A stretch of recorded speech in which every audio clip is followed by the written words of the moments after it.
Now we have one thing left to do for the problem, that is calculate the limit of the sequence.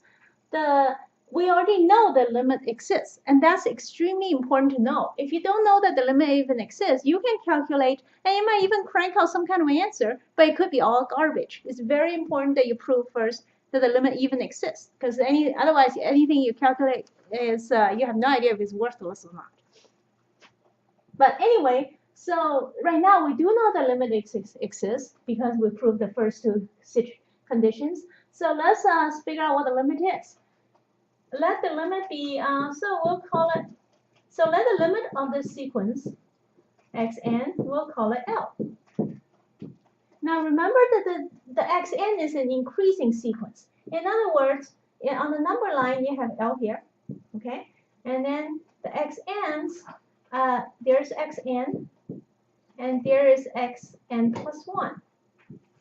And I know it's on this side of the number line because xn is an increasing sequence. So that's right here. And it approaches the limit L. So as n gets bigger, it'll get closer and closer to L, but it's always under it. That is, it gets closer, but going up and getting closer. It's not going to bounce over on this side. So that's L. And so we will call these numbers, give these numbers some names. We will call, for example, this number right here, this distance, is, we will call it epsilon. And then the whole thing, we will call it epsilon 1. So then there's by the definition of the limit, given a small enough epsilon 1, xn minus L, the absolute value is going to be less than epsilon 1 if you pick n to be large enough, okay, n large. No matter how small this epsilon 1 you choose it to be, and you can make it as small as you want. And similarly, when that happens, we can also claim that xn plus 1 is equal to xn plus a certain epsilon. And this epsilon is even smaller than epsilon 1, as you can see in this picture, because this is an increasing sequence. Increasing sequence are very convenient and nice. So we will, from this equation is how we're going to calculate the limit. And we'll do it like this. So xn plus 1 equals is equal to square root of, just a second. Now by definition, xn plus 1 is the square root of c plus xn. All right. Now notice that we have xn on both sides.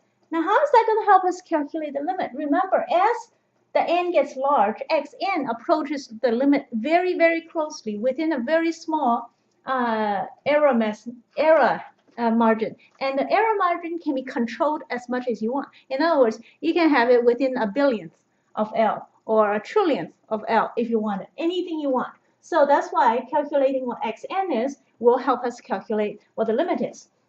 So we will do algebra here, square both sides. You have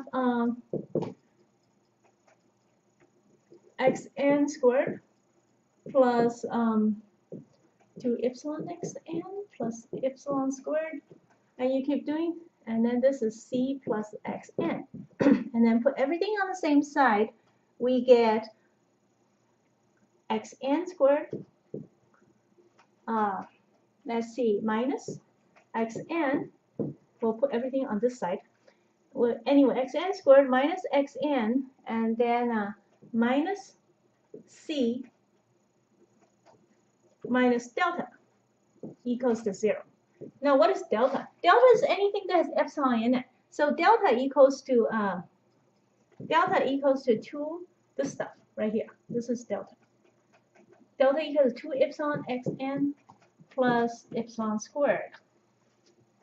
Now, there's a reason I call this delta, because epsilon is extremely small and xn is bounded. Remember, the value of xn is no bigger than 1 plus square root of c.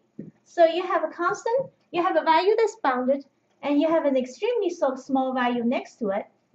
That means that you can make as small as possible. That means that delta will go to 0, as epsilon goes to 0, delta will also go to 0, okay, because delta is dependent on epsilon.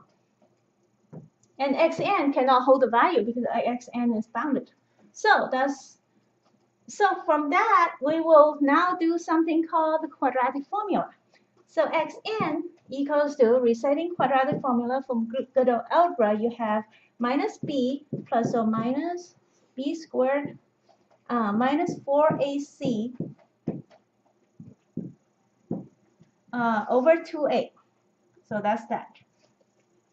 Now remember, this is delta, and delta goes to 0 as epsilon goes to 0.